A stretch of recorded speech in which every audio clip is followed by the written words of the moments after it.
गांव का लड़का। एक समय की बात है, एक छोटे से गांव में रमेश नाम का एक लड़का रहता था।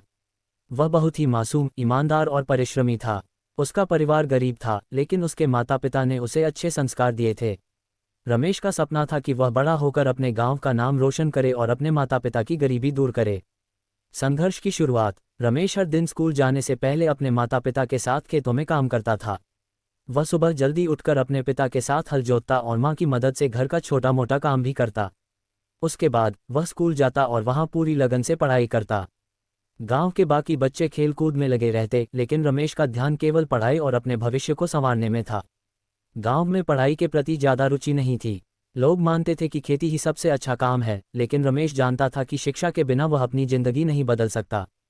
कई बार गांव के लोग उसे ताना मारते कि पढ़ाई लिखाई करके तू क्या कलेक्टर बनेगा, लेकिन वह उनकी बातों पर ध्यान नहीं देता और अपनी मेहनत में लगा रहता।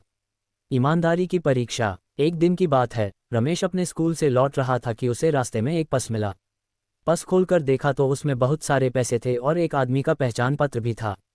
रमेश समझ गया कि यह किसी गांव के व्यक्ति का होगा। वह चाहता तो पैसे रख सकता था, लेकिन उसके माता पिता ने उसे हमेशा ईमानदारी का पाठ पढ़ाया था। रमेश तुरंत गांव के मुखिया के पास गया और उन्हें पूरा मामला बताया। मुखिया ने पर्स देखा और पहचान पत्र के आधार पर मालिक को बुलाया। वह व्यक्ति बहुत ही परेशान था, क्योंकि पर्स में उसकी सारी जमा पूंजी थी। जब रमेश ने उसे पर्स लौटाया तो उसकी आंखों में आंसू आ गए। उसने रमेश को इनाम में कुछ पैसे देने की कोशिश की, लेकिन रमेश ने विनम्रता से मना कर दिया और कहा, ईमानदारी का कोई इनाम नहीं होता, ये तो हर किसी का कर्तव्य है। गांव वालों की सोच में बदलाव। इस घटना के बाद पूरे गांव में रमेश की ईमानदारी की चर्चा होने लगी। जो लोग पहले उसकी पढ़ाई का मजाक उड़ाते थे, वे अब उसकी तारीफ करने लगे। गांव के बुजुर्गों ने भी बच्चों को रमेश से प्रेरणा लेने के लिए कहा। धीरे धीरे गांव के अन्य बच्चे भी पढ़ाई की ओर ध्यान देने लगे।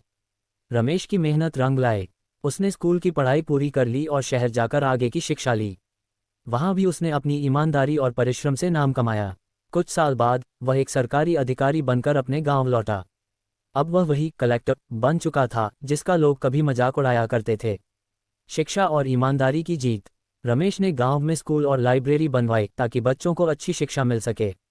उसने गांव के किसानों की मदद के लिए नई कृषि तकनीकों को भी अपनाने का सुझाव दिया। अब गांव में लोग केवल खेती पर निर्भर नहीं थे, बल्कि शिक्षा और नए व्यवसायों की ओर भी बढ़ने लगे। रमेश की कहानी इस बात का प्रमाण थी कि यदि इंसान मेहनती, ईमानदार और दृढ़ संकल्पित हो तो कोई भी बाधा उसे सफलता प्राप्त करने से नहीं रोक सकती। शिक्षा। इस कहानी से हमें ये सीखने को मिलता है कि 1. ईमानदारी सबसे बड़ा धन है। अगर रमेश चाहता तो पैसे रख सकता था, लेकिन उसने सच्चाई का रास्ता अपनाया। 2. शिक्षा ही असली पूंजी है। रमेश की शिक्षा ने न सिर्फ उसका बल्कि पूरे गांव का भविष्य बदल दिया।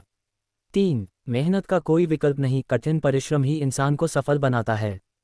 4. समाज की सोच बदली जा सकती है। अगर कोई व्यक्ति सच्ची लगन से कुछ अच्छा करे तो लोग भी उसकी राह अपनाने लगते हैं। इसलिए हमें भी ईमानदारी, मेहनत और शिक्षा को अपने जीवन का हिस्सा बनाना चाहिए ताकि हम अपने और अपने समाज के लिए कुछ अच्छा कर सकें।